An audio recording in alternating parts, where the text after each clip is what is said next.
Ladies and gentlemen, boys and girls, lax rats alike, welcome back to another episode of the Crease Dive. Today is Friday, March 31st, and it is Connor Schellenberger's world, and we are all just lucky enough to be living in it. I'm Jordie from Barstool, and with me, as always, we're joined by my good friend and yours. Doogs is in the lab.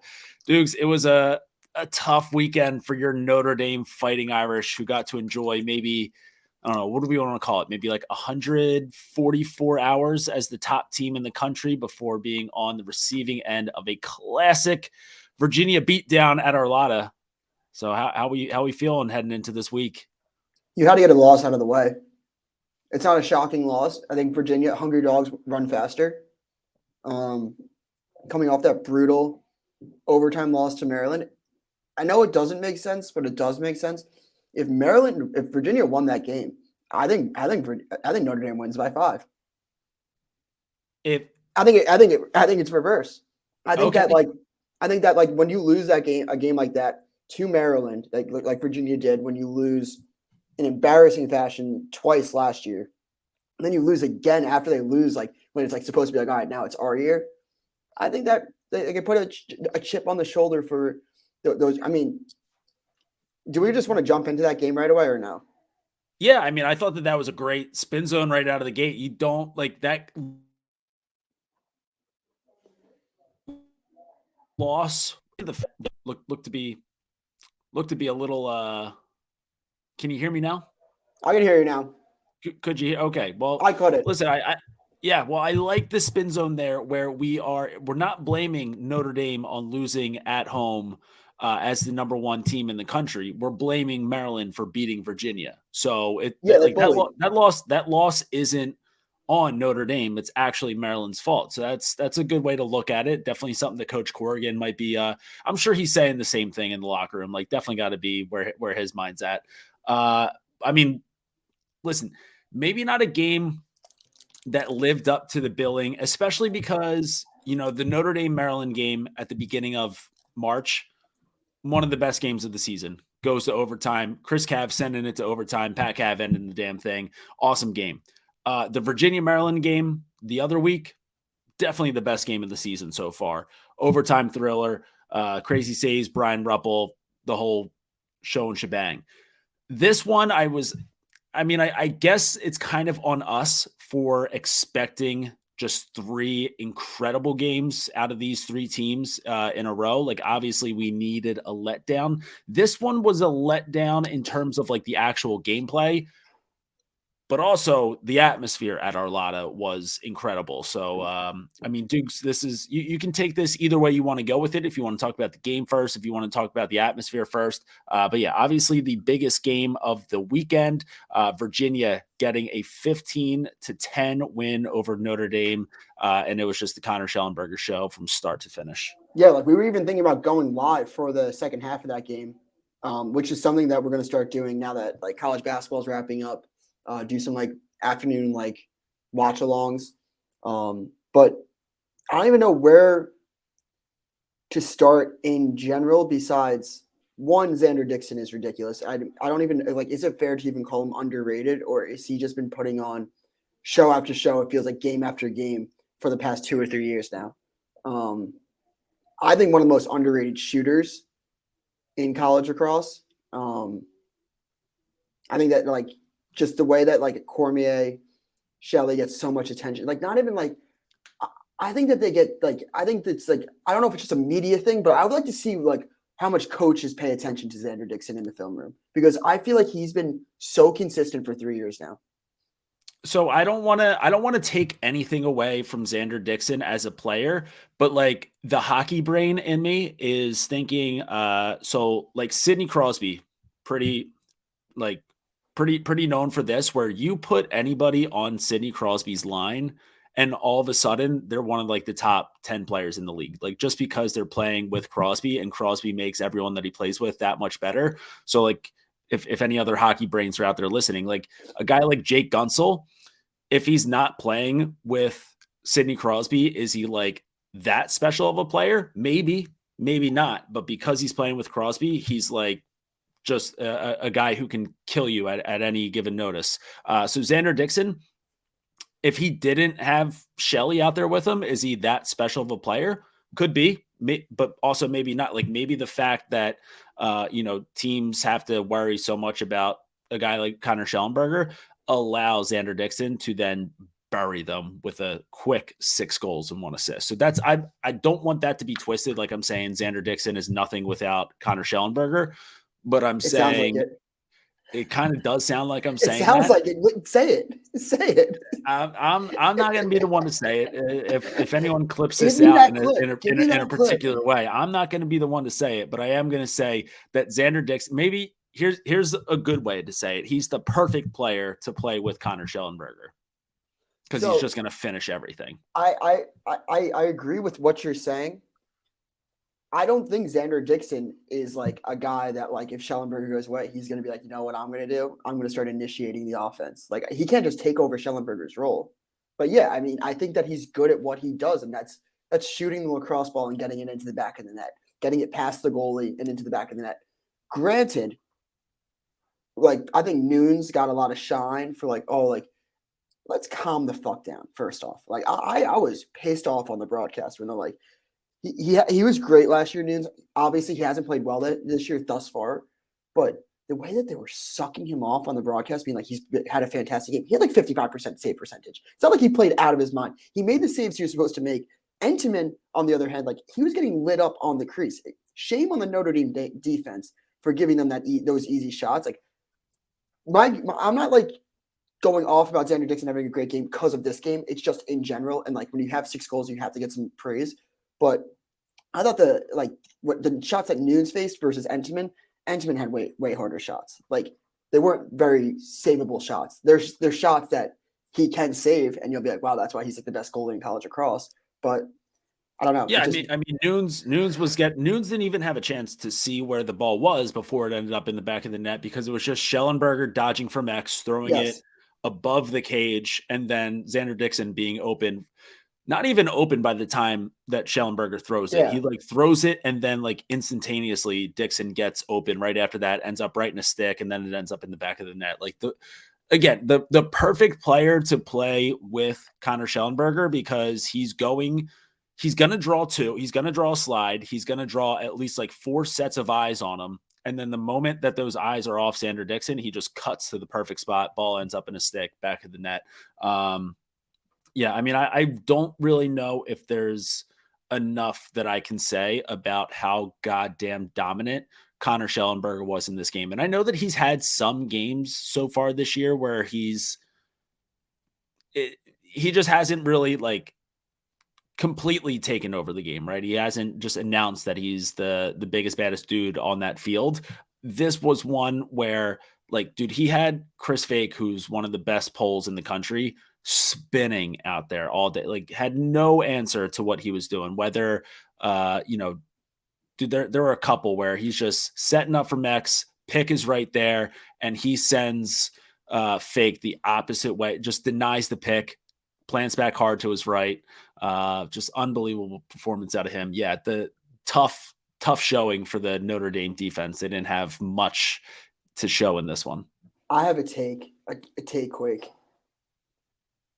One, I think that Chris Fake has gotten like, I don't know if it's year after year, a little bit worse from his freshman year, but there's some games where he gets exposed. Like, I don't want to say exposed because then he can have a comeback game like right after, but sometimes he just has inconsistent play. And I don't know if it's like, I forget, he locked up a really good attackman. That's not like, I'm not breaking news. I have a lacrosse podcast, but like, yeah, I forget who it was. Point being is that there's just like, I don't know if we're going to see another showing like that, who can expose, but like Shelley is one of those dudes that like, I don't think he wants to see again. I don't think that he wants that.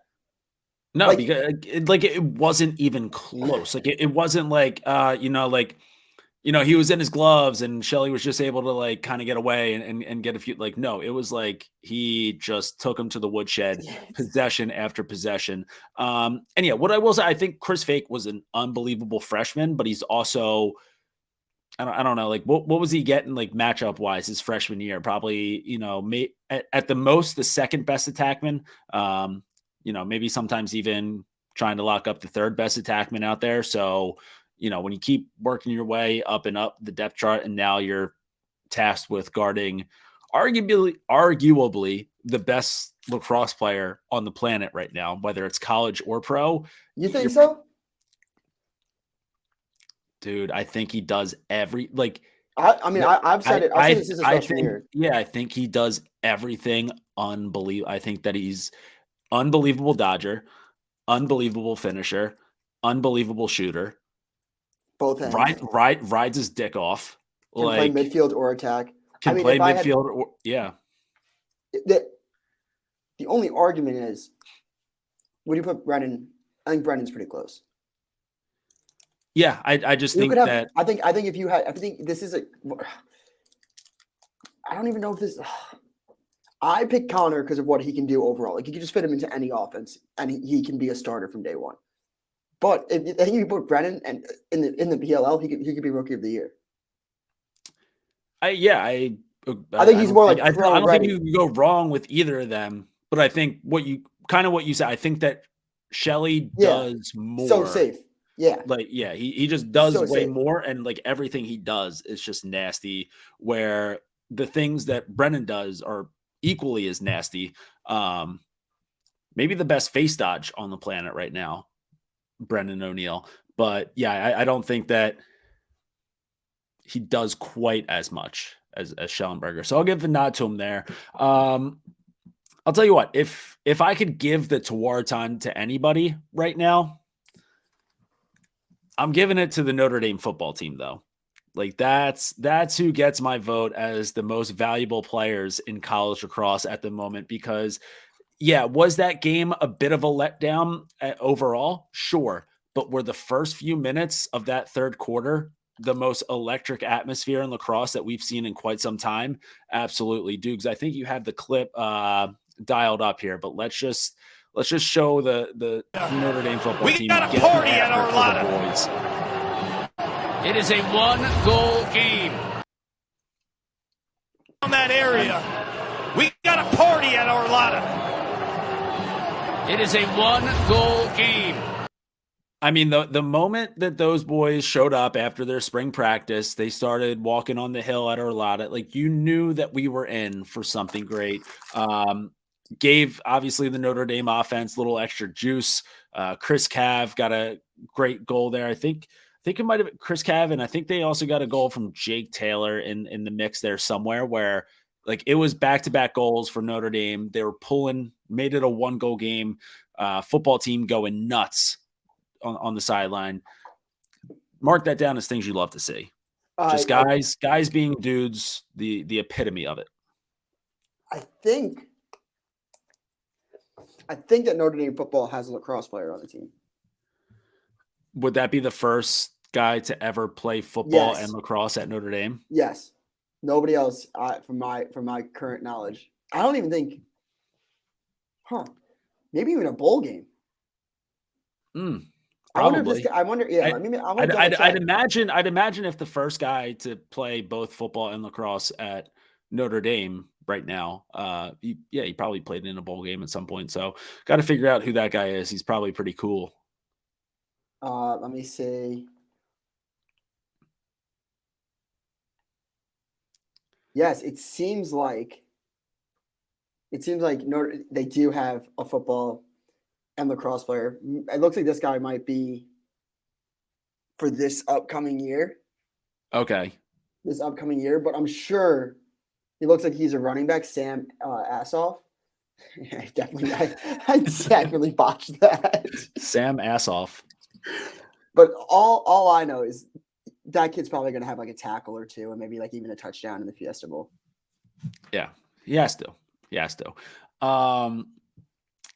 So it was incredible vibes at Arlada for those first couple minutes of the third quarter. Then that all just went to shit once Virginia started pouring it on again. So I think might have even been Schellenberger who had the next goal after that to finally like quiet down the crowd a little bit. Then as the minutes passed by, Virginia kept scoring goals, started seeing less of the football players. I think they got a little chilly. I would have loved to have seen how long they would have stayed there if it wasn't snowing Same, in South. 100%. Like I think that the weather really hurt Notre Dame in that aspect because they could have kept the boys out for a little bit longer. Like imagine a nice little sunny, maybe high 60s, right? We don't need anything crazy. We don't need to jump into the 70s, but like high 60s, sun's out, little breeze through the air. Some of the guys already had the tarps off going nuts, but not everybody. You get a few more shirts off out of those fellas, especially a couple O linemen, maybe. That has to equate to a couple more goals from Notre Dame. Maybe they tie it up. Maybe they even take the lead.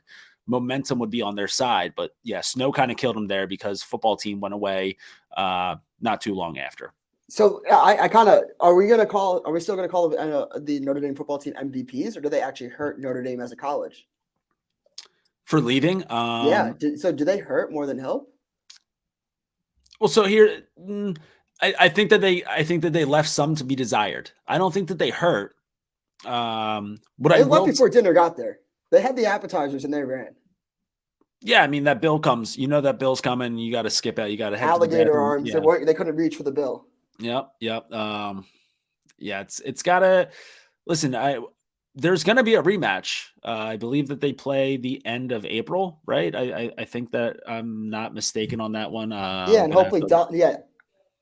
You think Donna? You think Donna's like begging to like keep Notre Dame out now? She's like, well, they lost to the number 13 in the country. They don't deserve to get in the tournament now. Donna was probably put a little if I was doing put a little respect on Donna's name. If I was doing Frank the Tank, I would love to see Frank the Tank as a Notre Dame lacrosse fan when Donna kept them out of the tournament. Donna's head is spinning right now. I might do that if Notre Dame gets. I should have done that last year. Gotten a cameo of Frank the Tank cursing out Donna.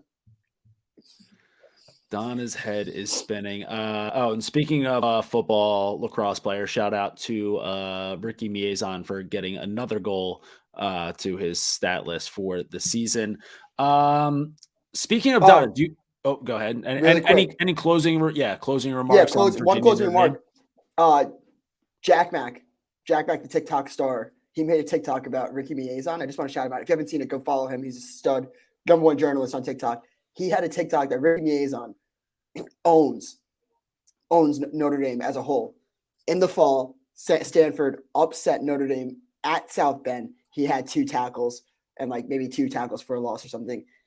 Spring comes to South Bend, upsets #1 Notre Dame, has a goal. So like I don't know. I think that Ricky Miezon made Notre Dame his bitch officially this weekend. Don has got a Ricky Miezon jersey on right now. Speaking of Don, do we want to talk? Do we want to move this over? Let's move this over to the Ivy real quick, because a couple interesting games with the Nerds this past weekend. Primarily, let's start off on a high note here, and do this is unfortunately another tough one for you as a Harvard alum, but Dartmouth. Shout out to the Big Green. Yeah. They get their first Ivy League win since 2015. I almost couldn't believe it when I heard it. It kind of makes sense, but still, that just seems so long after a Colin McGill overtime game winner for Dartmouth. So nice little sweep to the left. Shot goes, Colin McGill there to clean up the rebound, back of the net. Dartmouth partying like it's 2015. So tell you what, Dartmouth, I think we had this take a couple weeks ago. They're a team that is going to at least make noise in the Ivy. I think that we kind of said a couple weeks ago that Dartmouth is one of those teams where if you're an Ivy League team kind of on the bubble and you need a big win to make it into the Ivy League tournament, that Dartmouth would be the one to keep you out. So that was our take. But we didn't realize that they'd be knocking off some of these big wins, these upset wins while we're still in March. So shout out to Dartmouth in that one. And with the way that the rest of the Ivy is looking so far this year, I can't imagine that that's going to be their last win in conference play. No, and just shout out to Dartmouth for keeping the streak alive of just keeping my takes ice cold. I think that my preseason predictions couldn't have been more wrong. Like Yale, couldn't be more wrong on. The only thing that like I'm pretty confident that like I said before the year, and then I'll stick to right now is that there's 4 teams, and after that it's a crapshoot. I think that I said a couple weeks ago like Cornell's my favorite Ivy, which is not breaking news. I'm pretty sure they're the highest ranked Ivy to even begin the year. But I've had some ice cold takes about the Ivy, Yale and Harvard primarily. I'd like to see what I said in like episode like 1. I think I said that they both finished like they both make like the tournament or something. Wait a minute. So when you say that there are 4 teams, so who's okay? So we're keeping Cornell in that group though. Well, because here the only reason the 4 teams above Cornell, in my opinion, won't make it is if they have to play each other. Right. Like so, it's Virginia, Duke, Maryland, Virginia. Yeah. Notre Dame. I probably just you know what I mean. Yeah, dude. I mean, Dartmouth 6. Who would have thought heading into April? So calendars are going to flip over to April, and heading into there, we've got Dartmouth as 6-1.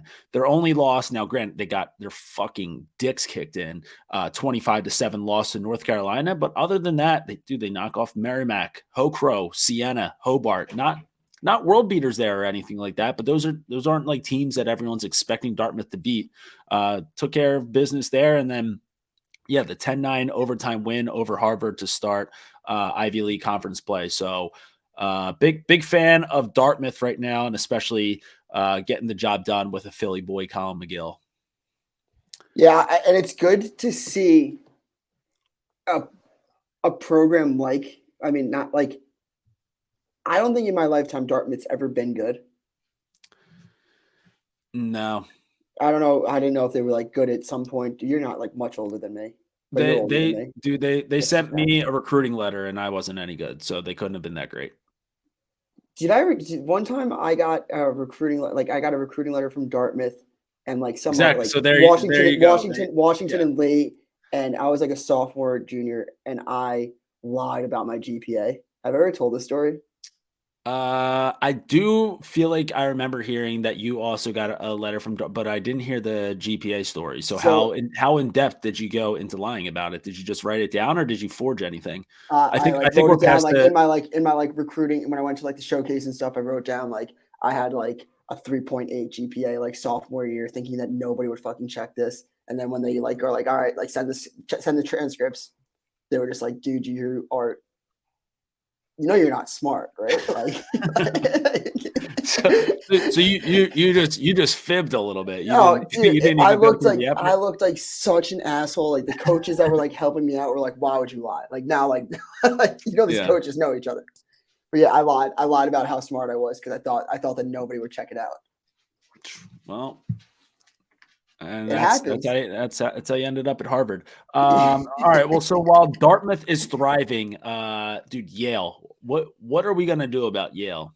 They're big time dead, correct? Like there's we can bury them, or like are we done seeing Yale this season, or is there gonna be like some weird shit that happens over the course of this next month that just magically pops them into the tournament? I think COVID fucked Yale. Yeah. I think they lost kind of their swag. It's a good point. They used to be like the. It's weird to call Yale blue collar when I know so many fucking Chaminade kids that went there that aren't blue collar, but like they had like a toughness about them, like a chip on their shoulder, like the shit talking. Like you don't really see that. Like I think the best clip that you could possibly. I don't know. I don't know if they're blue. Like I think they were just bullies. Yeah, which I think but like that's exactly what I'm saying. Like blue collar Ivy. Like out of all the Ivies where it's like all these white collar, like Yale made their presence known. And I think the best clip to show that Yale isn't Yale anymore. I'm gonna pull it up right now. Just give me a second. I need it makes me so mad. I mean, you lose a Canadian like Matt Gaudette to graduation, you're gonna lose a little bit of shit talking there, and I think that's probably probably what they're missing. Yeah, I just looking at some hometowns of all their players, nothing there screams absolute dickhead to me. Everything screams just guy with a lot of money, who's just making it through his day, and his wife's probably cheating on him with a spin instructor, and just getting the kids through college. Do you know that clip where Brandao took the shot after the whistle? I know what you're talking about. I don't remember exactly. I can't find it for some. I can't find it. I can't find it right now. But if you know what I'm talking about, in the UMass Yale game, Brandao took a shot after the horn by like 2 seconds, right? Which, if you play hockey, like if you shoot at the goalie late, like you're gonna get a couple shoves here and there. And the UMass defense had their goalies back and shoved Brandao, and I didn't mind that. Like I didn't love it, but I didn't hate it. The thing that pissed me off about Yale is there's this little attackman who's walking by Brandao and didn't even think about getting the scuffle. Didn't even think about having Brandao's back. Just made eye contact, like saw it all happen and kept going. And I was like, that is the biggest loser pussy shit of all time. Is Yale too sweet? I think that's got to be the question that we're asking ourselves right now. I mean, if that happened, I feel like 2019, like that's unfathomable to even think about. Like there's fists being thrown, there's suspensions. Like the storyline this week, if that happens, is like, congratulations, Matt Gaudette just served his 4-game suspension. Like he's back into play. He just had 7 goals. So that's what you like. You need a Canadian in the mix who kind of lives and dies by the code, right? Like a guy who's gonna listen. A quick couple game suspension gonna be worth it to prove a point. No one here has that, right? There's such good things in college. I mean, I'm in college basketball brain, but there's such good things as technical fouls. There's good things as like good suspensions to fire a team up, to build team chemistry, to build around a moment. Maybe, just a lot of these kids, they've never had to fight their own fight in their life. Coming from the streets of Garden City, New York, and making my way up through the lacrosse ranks to MCLA, and then coming to Barstool Sports to be a lacrosse podcaster, like I know the struggle. You know what it's like. You know what it's like. Knowing what it's like to work at a powerful media company day one after scratch and claw your way up there. Someone disrespects you. Guess what? Doogs, your first guy right in their face. Yeah. Making Welcome to the Duke Pound. Welcome to the Duke Pound. You don't want me to bark. They don't have that at Yale. Yale is too sweet. But yeah, back-to-back weeks just getting fucking pummeled. 20-10 loss to Cornell, and then a 23-10 loss to Princeton. Just a brutal couple week stretch for Yale. They've got Penn this weekend, so they're at Penn. So that means they have to travel down to Philly, and all these sweet kids on Yale, they're gonna be shitting their pants driving on the bus through Philly. They're not gonna know what to do with themselves because they're too sweet. So that's a loss. BU's looking pretty solid this year. That's a loss. Dartmouth is looking like the second best team in the Ivy. That's a loss. Brown has all of their seniors that were suspended back, and they've got the people's goalie. That's a loss. Albany has, I don't know, Scott Mars jamming out to the Grateful Dead, and there's these guys are at Yale. They're just gonna be like, I smell weed, I'm gonna call the cops. They're too busy calling the cops to play a lacrosse game. That's a loss. And then Harvard still gonna be a little hungry after that overtime loss to Dartmouth, so that's a loss. So yeah, just going down the rest of Yale's schedule, nothing but L's. Yale is dead. We're calling it now. Yeah, dead. Time of death. 11:58 a.m. on Wednesday, March 30th. Call the corner in here. See you later, Bulldogs. Good win for Princeton, though. Yeah. And they lost. I think they lost Sandoval for the year too. Their Fogo. Yeah. Well, it's all right because they got to get used to playing without a Fogo for the day that the face-off is banned once and for all. Couple other games from over the weekend. Wasn't the busiest slate of games. Penn State held on to have a tight finish with Maryland, which good win for Maryland, but I thought that was a good sign for Penn State that they should be pretty decent in Big Ten play, especially when you consider the other Big Ten game of the weekend with Ohio State crushing Rutgers. So that kind of takes Rutgers out of my mix for a while. And I've already deaded Ohio State. So that was just a zombie win for them because win from the grave. But yeah, Maryland looked pretty solid in that one. Big second half out of them, but Penn State, an admirable loss, I guess, for a program that needed a bounce back year after last year. Mm-hmm. Yeah. Yep. Go ahead. No, nothing. But yeah, I agree. Duke looked really solid against St. Joe's, 12-9 win for them. Score looks a little bit closer than I thought it was. So that game was going on a little bit of a smaller screen while Virginia and Notre Dame was going on. So I didn't get a chance to watch like every second of that, but the moments that I did have my eyes on that one, it just looked like Brennan O'Neill was having his way with the with the St. Joe's defense. And then speaking of defense, the Duke defense, unbelievable job by them shutting down Levi Anderson. So no points at all for St. Joe's best attackman, Kenny Brower, Wilson Stevenson, those boys just clamping it up. So Duke, a defensive juggernaut, which I think is going to help them out when it comes time for more ACC games, especially starting off tonight against Virginia, because if they can shut down Levi Anderson, they can, shut down a lot of the nation's best attackmen. Maybe not Connor Schellenberger, but we'll see. Yeah, I think that sincerely, if Duke's midfield really steps up in the back half of the year, I think that they could become the team to beat. Yeah, I think a lot of people. So when it came time for the discussion of who was going to be the number one team in this week's poll, I think a lot of people mostly had an idea that it was going to be either, Virginia, Notre Dame, or Maryland. Obviously couldn't be Notre Dame. So it kind of came down to Virginia or Maryland again. I wouldn't have hated if they tossed Duke into the mix. You look at, what they've done so far this season. It's not like I don't know how many of these teams are top 10 that they've gotten wins over, but Bellarmine, High Point, Denver, Penn, Syracuse, Loyola, North Carolina, Air Force, St. Joe's. So they've had their way with pretty much everybody. Obviously the Syracuse game was in overtime.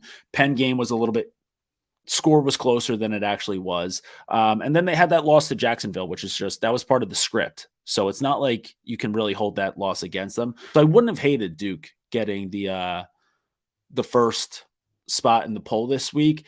Just would have been really awkward to have Virginia beat the number one team in the country 2 weeks in a row and then change it. So I think it was just like Inside Lacrosse didn't want to have to do as much paperwork. And they were like, listen, let's just give it to Virginia because they're going to beat Duke in a couple days here. And we don't want to have to change it after that. Is it a lock that Virginia is going to beat Duke?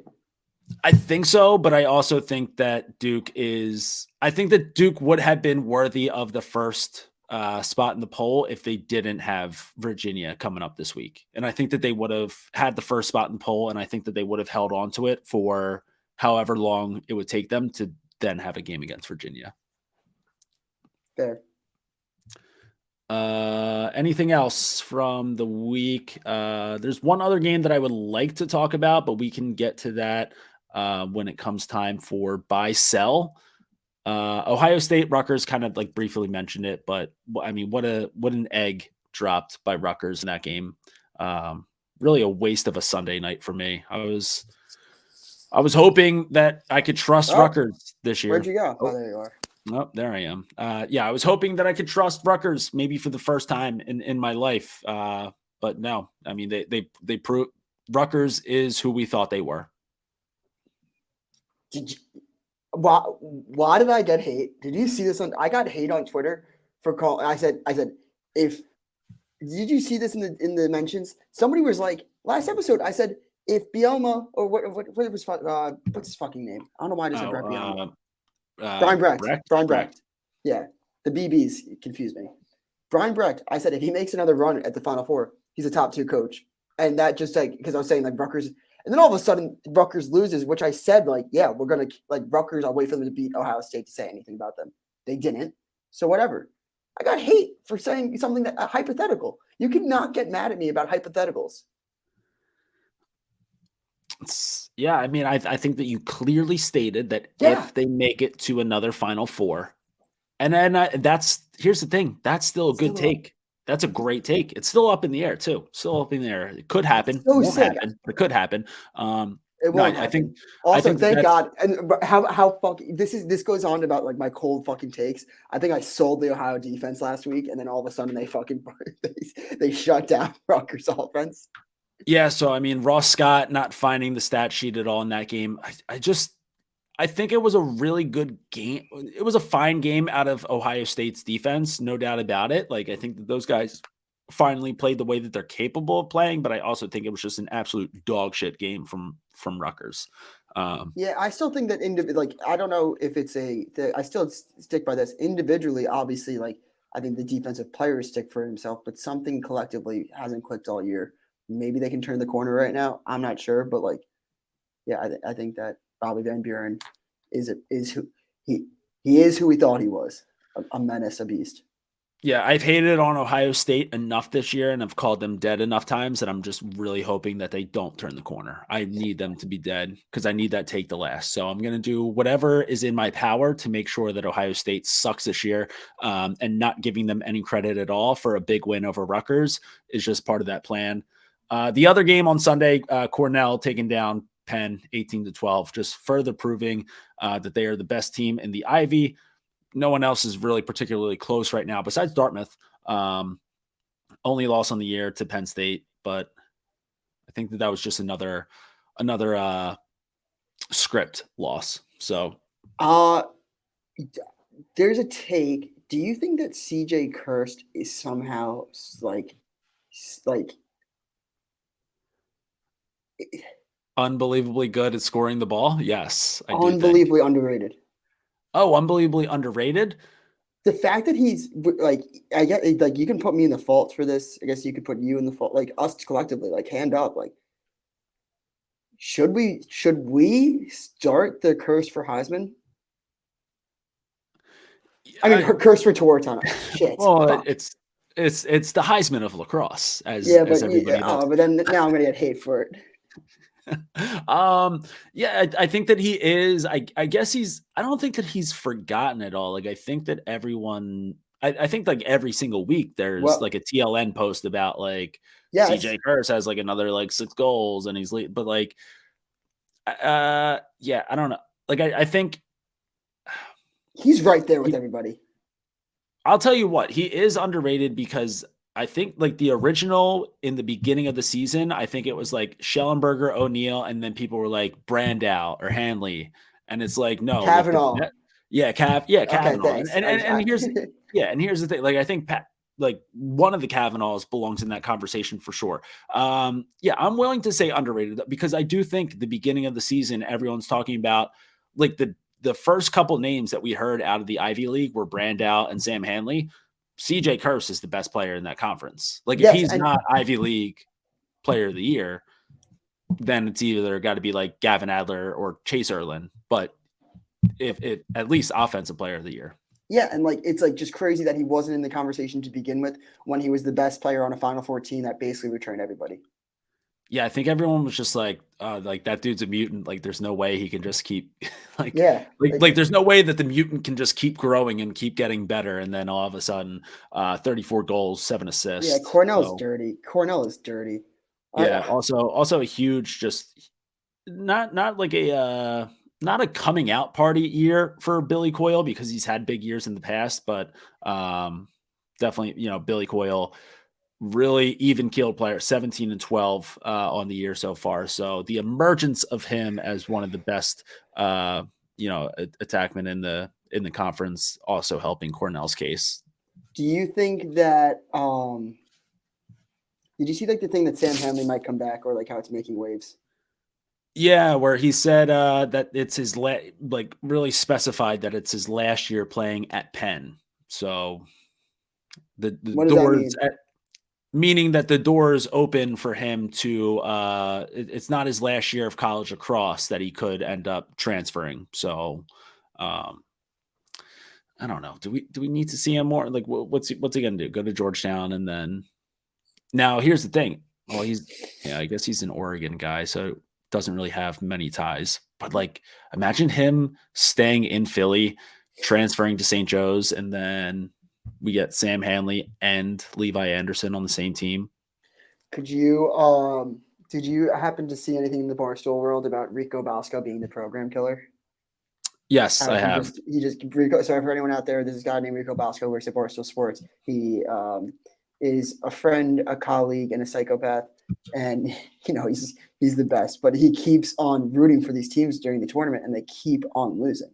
Whatever team he backs, they lose. So Dave started calling him the program killer. Couldn't help but make the comparison to Tucker Dordevic.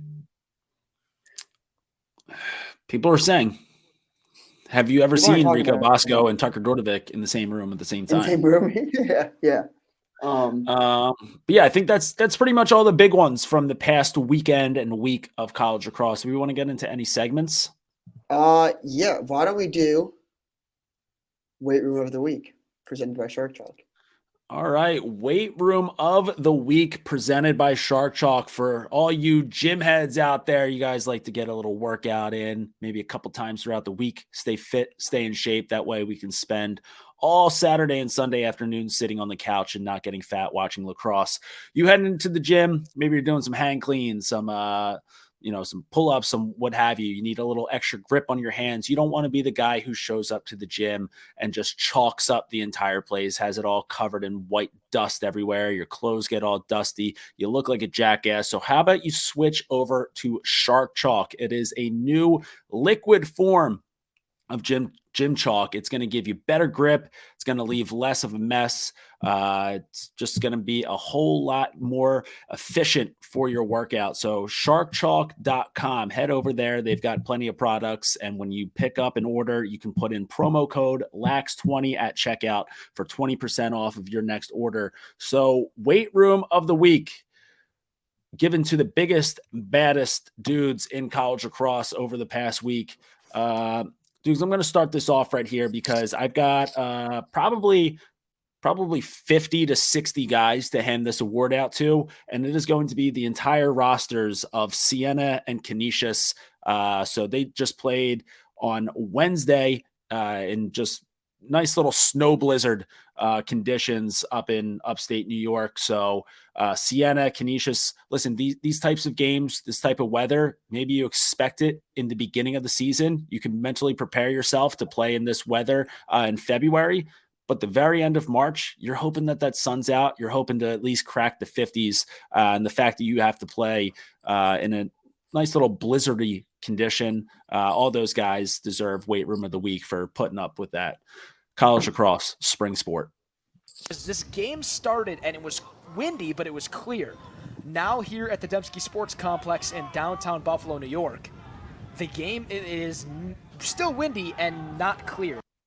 It is still windy and not clear. Per sources. Also, real quick, just want to correct myself on that one before any of the Western New York jackasses get on my case about it. I understand that Buffalo is not upstate New York; it's Western New York. So, just wanted to clear up the air on that one. Dude, okay, and to unclear the air, anybody from Westchester lives in upstate New York. Just to make that clear. All right, clip that. Yeah. So this is the Lindenwood versus Queens game. I think this is we're going to call this a transition game because both teams are new to D1. But I think I also saw that it was the first ever D1 lacrosse game in Missouri. What? No, that can't be true because I played a lacrosse game in Missouri before. Did I mention a D1 lacrosse game? Yeah, I just D1 club. Yeah, I played lacrosse there one time. Anyways, there was. We don't need to get into hearsay, but yeah, is this the Lindenwood goalie or the Queens goalie? I have no idea. I'm going to go with the. I'm going to assume Lindenwood goalie wearing white. White, yeah. So yeah. Sorry, the rosters haven't made their way to Barstool headquarters, but I will give you the shout out over Twitter. My apologies, but just gets absolutely bodied. I don't know who to give the weight room to, Jordie. Does it go to the guy that lays out the goalie or the goalie? Are we calling that a flop? I know there's a lot of hearsay for it. So I want to get your opinion first. Is it a flop or no flop? I'm going to go ahead. I'm not going to call it a flop. I think that we're going to have to run that back one more time. So here All comes right, the so Irish. I mean, dude, that's a big body coming through. Low wing dodge, gets underneath. Just a big boy with a lot of head of Helmet off. steam on him, and he can't like you're that big of a body. You're not like the brakes aren't slowing. Like that's a train. Like it's gonna take him a mile to slow down. Yeah, I'm going to go with I'm going to take the goalie side on this because All right, even so if he sold it, good sell. If he didn't sell it, tough cut kid. And if he had to sell it, got a penalty. So yeah, sell what you have to. So Everybody's looks like Blake Everybody's a Nolan salesman. looks like Blake Nolan is the name of the Blake Nolan, Lindenwood shout goalie out there, to you, brother. which is a shame because the Queens goalie's name is Gage Turner, and Gage Turner sounds way more like a guy who would get weight room of the week. Yeah, that sucks. All right, shout out Gage Turner. You just wanted instead. The old switcheroo. But yeah, so I'm not going to call it a flop. I think that he ate it. Helmet came off, stayed in the game. That's a hockey play right there. You know, you don't miss a shift, get right back out there. Listen, goalies are getting pelted with balls all goddamn day long. They shouldn't have to also worry about absolute like 250-pound freight train lefty attackman barreling into their crease. So good on him for getting right back up. Does that bring us into buy sell? Buy sell, yes. All right, bring it back. It's been a little while since we've had buy sell. I think we've mostly not because we forgot about it. Yeah, no, it's just like there were too many mid-major performances that we had to shout out. So buy sell, Doogs. I'm gonna let you start off with this one. Let's who are you buying right now? I'll take the low stock. You got the great Dave Portnoy, DTTG, taught me stocks only go up, buy low, sell high. This is what I've learned in one of my 5 majors at the University of Dayton and at Harvard. Notre Dame. Everyone's going to have recency bias. Everyone's going to be like, oh, aren't they the best team? Oh, like Maryland. Yeah, they beat Maryland, but it was in double overtime. Are they that good? Yeah, they're that good. They played awful. Eric Dobson didn't play well at all. Quinn McCann was on the field for what felt like forever. So I'm going to roll with the Irish as my buy the team right now. You want to get a team low? This is the lowest they'll be all year. Spoken like a true financial advisor, although Dukes is not. So do not take. I'm an investor. I'm an investor. Yeah. BBC called me an investor. Just for, like people forget that. There goes BBC's credibility. I am going to buy stock in the troops because as the number one lover of the troops in pretty much America, so big troops guy, the Army, Black Knights, these sons of bitches here, they are just running through teams right now. They've stacked together 7 wins in a row after a tough loss to UMass to open up the season. They've taken down Rutgers, and I know that I just deaded Rutgers maybe 20 or so minutes ago. Rutgers wasn't dead when Army beat them 14-13. They've taken down Lehigh, who was ranked. They've taken down Loyola. People forget Loyola won against Maryland this year. Loyola beat Maryland. People forget that. I still have no idea how that happened because Maryland looks so good right now. And they look so bad in that game. But after a 10-5 win over Loyola, they've now stacked up 7 wins in a row. A couple of those are ranked wins. Army shaping up into form as Patriot League play is going on here. So I'm sure our good friend Captain Cons is going to love to hear this one.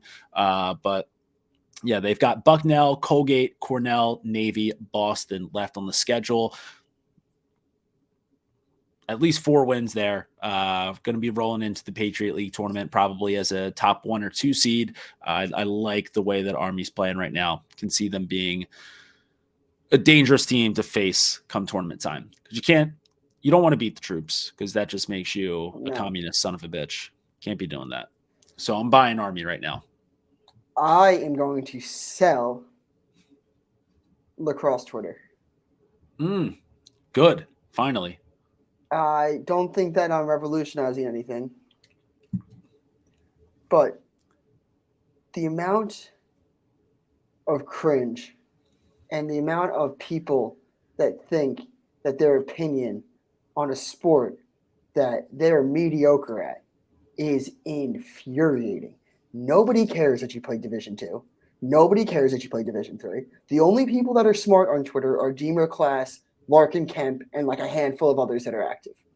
I'm an idiot. Jordie's an idiot. Most of us are idiots. The no-name Twitter, the only people that are stupider than me and Jordie are the fake gambling accounts. And then there's the people that think that an MCLA team could beat the worst D1 team. You would get slapped. You would get slapped. The whole debate about like a kid that played high school lacrosse on Long Island or Philly and could have played lacrosse in college but wanted to go have a good time at a fun school is absolute horseshit. Anybody that's that good isn't as good in shape as the people in D1. You cannot play for 48 minutes or whatever the time is. It's just not realistic. So like, I'm done with these fucking stupid ass people making lacrosse look like a joke.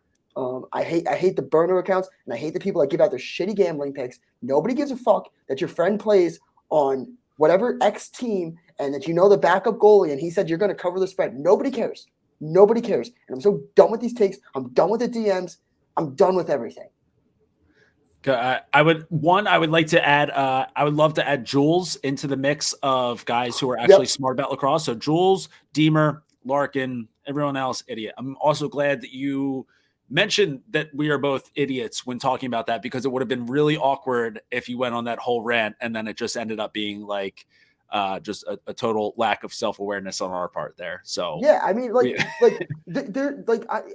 saw Rowan on the Pat Bev con, it comes down to this. People would be like, "Oh man, I could beat you in a goalie challenge." Yeah, man, like you might be better than me at goalie, shooting, everything.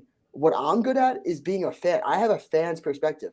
I have shitty takes. Fans have shitty takes. Fans have some good takes. Like, I'm just a fan of the sport. I like to watch it. I like to talk about it. Like, if I was that good, I'd be playing in the league, not wearing their sweatshirts for free.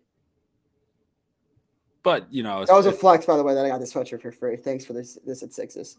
Oh, okay. I thought that you were saying that you're not getting paid by the league to wear it. So you got it for free. I got it for free, but I don't get paid. I mean, well, yeah, no. Yeah, that's what I'm saying. I took it as the opposite of a flex. I thought that you were saying like, yeah, I'm wearing the sweatshirt and I'm not even getting paid for it.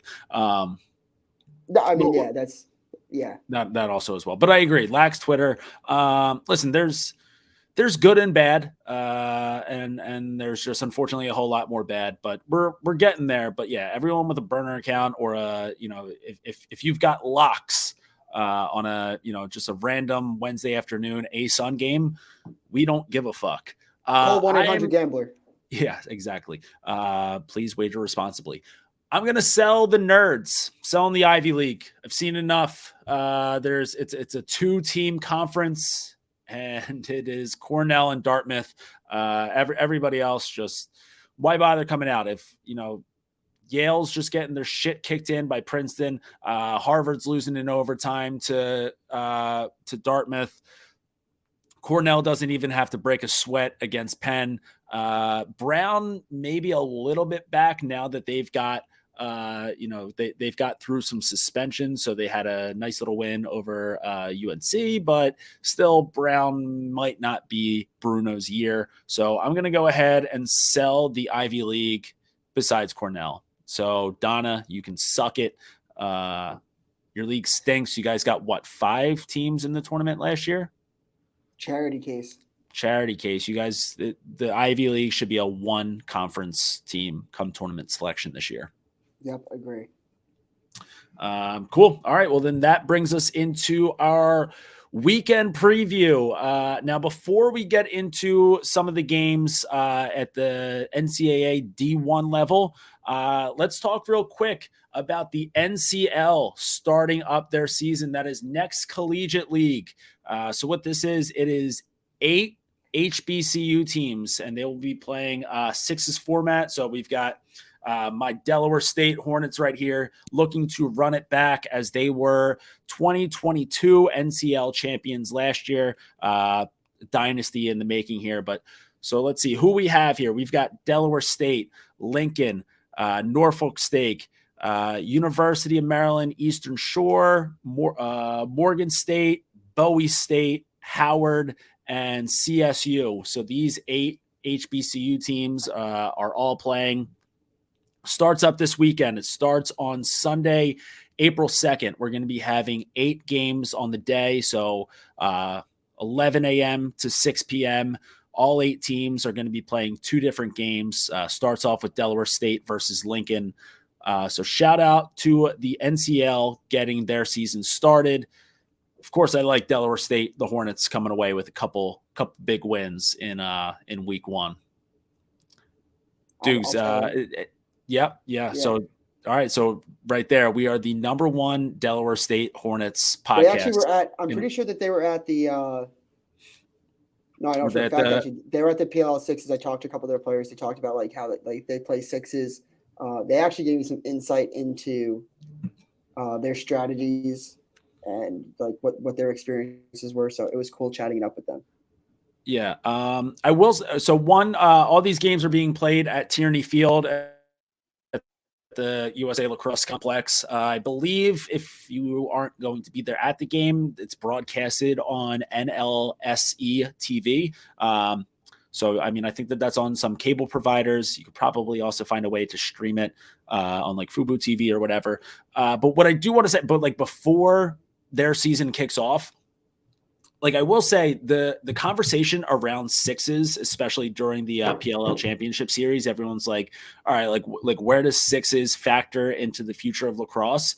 I think like you and I both said, like sixes isn't the future of lacrosse. Like as far as like it's never going to be the main iteration of the game. But what I do think like sixes, what we're seeing with the NCL is like where it's growing the game, like where it factors into the future of the game, where it allows these 8 programs to have themselves a league. Like these teams, they don't have to field a roster of like 25 to 30 guys to be able to play. So this is where sixes kind of grows the game. So it's great for the NCL. And I think that's why we're going to see it'll be perfectly great for like when it comes to the Olympics and getting more countries involved there. Sixes will work great for youth lacrosse. Yeah. Stop putting a long pole in your 9-year-old's hands. No, like even it's like, have you ever watched a youth game?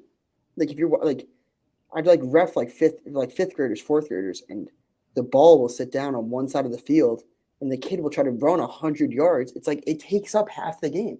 What if you just shorten the field? It's like. It'll only do good for the players growing up. I mean, then you get to they're not even 5th grade, like 2nd grade, 3rd grade, but you know what I mean? Eventually it'll be good. But yeah, I think sixes is great for the sport. I'm happy to check out this NCL sixes. Really excited. All right. So again, that is starts at 11 a.m. Go Delaware State. Starts at 11 a.m., goes through 6 p.m. on Sunday, April 2nd. So try to check that out if you can. Making our way over back to the NCAA. We've got Friday happy hour lax, just the best time of the year. We've got Duke going on the road to Virginia. Virginia, obviously, after a big win over Notre Dame, they're now back to being the number 1 team in the country. Duke looking to keep their hot streak going here. So 5 p.m. on ESPNU. If I had to guess, I'd say Virginia would probably win somewhere between 2 to 3 goals. And if I had to guess about like how many goals would total be scored in this game, like probably somewhere like 28 to 29 region. Dude, you got any feelings on this game? Virginia by more than that, and the over of the hypothetical amount of goals. I think Virginia is better than North Carolina. I think that Virginia's defense, sometimes when the offense scores a lot of goals, they tend to give up 10 plus. Nunes has had one outlier game so far this season where I still wasn't fairly impressed. He did what he had to do. So I'm going to go with what I know, and I'm going to say that Virginia will score a lot of goals and give up a good amount of goals. So I agree with that assessment, but just a different outcome of it where I see Virginia winning by less than that like theoretical amount. I see Duke getting this one to be a really tight game. Wow. I was looking at the wrong Friday game. So when you were talking, I was looking at North Carolina. So I agree with the assessment that I put together, and I'm gonna go back to your side. And I'm gonna say Duke will. Okay. So a nice tight game here between two powerhouse programs. Yes. Yeah, Virginia's going to score a lot, but maybe not as much as I would think, because I do really like the way that this Duke defense is playing. I think dare I say that now I like even Duke to win this game. Ooh, that's a little spicy right here. Little spicy. Go ahead. You can take it. I'm not going to take it. I'm going to politely decline to take it. But I do think that this is going to be a very tight game. I think that, like you said, Noon's still not totally sold on him. I mean, what we saw out of the Virginia defense against the Kavanaughs was, a team that defense is just so rangy. You don't have any space to really work with. But I do think a guy like Brendan O'Neill and McAdory, who, those guys just dodge so violently and heavy that they'll be able to put a couple dents in that Virginia defense, put a lot of balls behind Noons. I really like Duke's defense. I think I've been a big Wilson Stevenson guy all season long. So I think that this is going to be a very tight game. I just think that Virginia is way too good to lose it, especially at home. So I like Virginia to win by just 1 or 2 goals here. Yeah, I like Duke to win this one outright, actually. Love that. A pretty big game on Saturday, 12 p.m. game. Unfortunately, one that I will not be watching, as I am not going to be giving Flow Sports any of my hard-earned U.S. legal tender. But it's a Big East game. We've got Denver going on the road to play against Georgetown. Georgetown, listen, they might be rolling into form a little bit. Okay. Jordie says they're back. They're back. Frozen. Obviously, you still have to right now. Yep. Frozen. And am I back? Back. Still frozen? Sorry. I feel like I'm back now. Okay. As I was saying, you still have to worry about, obviously Doogs has claimed that Tucker Dordevic, actually people have claimed that Tucker Dordevic is the program killer. So you have to worry if Georgetown is even alive enough to win this game. But they have racked up 4 straight wins after dropping their first 4 games of the year. Win over Princeton, which now looking maybe a little bit better after Princeton waxed Yale. The win over again. Wow. Well, okay. I can't tell if this is going to come out bad. So I'm back now, but I'm good. we're probably going to, so I'm back now. We're probably going to have to let's wrap this up because it's not, we're dealing with some technical difficulties. Georgetown rounding into form. So I would love to see them keep that one going, because I think I put Georgetown as like my second best team in the country at the beginning of the season. I would like that take to be risen from the dead, especially this close to Easter. I would like for that take to be resurrected. Yeah, that's fair. I don't like Georgetown, but I'll take them to win this one. Should we rapid fire pick so then we don't have the technical difficulties? Yeah, that'd be great. Shout out a game that you want to talk about and give you who you'll win. I'll give who I do, and then I'll do the next one. The next game, that's obviously the biggest game everyone's worried about. I have Providence beating Marquette. Bounce back spot against after Providence gets demolished by UNC. No, I'm kidding. Penn Yale, who do you got? Well, hold on. Listen, I would love for Providence to be a powerhouse program. Big Bobby Benson guy. So let's get Friared up for that one. I wonder if Kim Inglis, a new basketball coach, will show up. Let's see how much he loves the Friars. But Penn Yale, who do you got?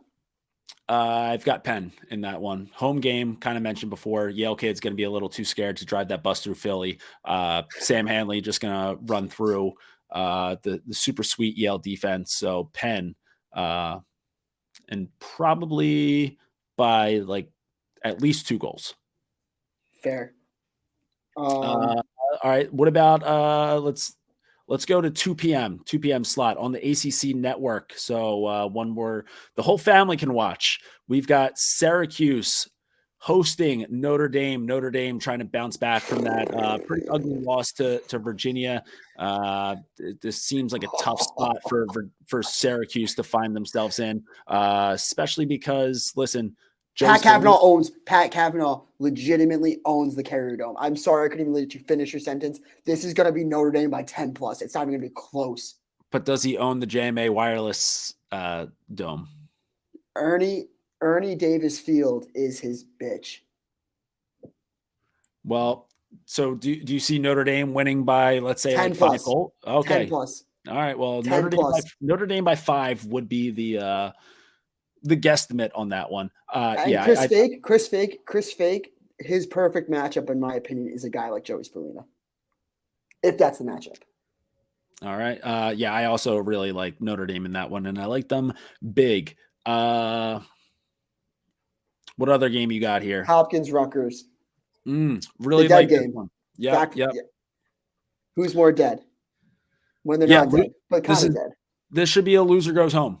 It really should be. I think if either program has an ounce of pride and integrity, if they lose the game, they should be willing to pack it up and call it a season. This game is it's at Homewood. So 3 p.m. on ESPNU, another one where the whole family can watch. Boys and girls, we've got a good slate for televised games this weekend. So, really take advantage of that one. I like Hop in this one. I think that, listen, the wheels are going to fall off totally for Hopkins at some point this year. It's only a matter of time. I don't think that time is right now. I think that they've been playing better defensively than they have in many years past. So I like Hopkins to win this one outright. Rutgers just total disappointment to me last week. Yeah, I'm going with Hop. I like the Hop defense.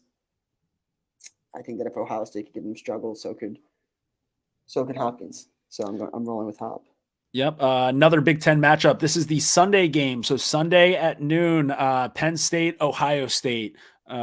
Nice classic rivalry here. Ohio State, big win over Rutgers last week. Penn State keeping it tight against Maryland. I'm going to go Nittany Lions in this one because, again, I just have really sold the ship on hating Ohio State this year, so I got to keep that going. But also, I'm warming up to Tambo and the Nittany Lions this year after being just aggressively violent towards them at the beginning of the year. I'm going to take Ohio State. Good. Wait, hold on. Who did you just take in Rutgers Hopkins? Hopkins. Oh, okay. I was going to say it would be nice if we were on the different side of the coin for both of these Big Ten matchups. But all right. So Ohio State for Doogs. Any other ones this weekend? I mean, there are a couple Ivy League matchups, but like I said, you can just sell the Ivy League. Nobody else besides Cornell matters unless you're rooting for another Dartmouth upset. Think that about does it for games that matter, at least. Yep. You guys all matter. Don't get all butthurt that we're not talking about you, but like we're already an hour and 8 minutes into this. Next, we're going to talk about Connecticut College. Yeah, and we've had a bunch of technical difficulties, so let's wrap it up now. Make sure you guys are following us on social. We are at the Crease Dive on Twitter and Instagram. Also, Doogs has been doing a great job running the TikTok. We are Stool Crease Dive there. If you guys are watching on YouTube, thank you. Keep that up. Maybe give a little like and comment. If you aren't watching on the YouTube, subscribe to us there. Help boost the numbers a little bit for the boys. We're the Crease Dive on YouTube. And in the meantime, we'll be keeping it low to high until the day we die. Let's go Delaware State Hornets. We out.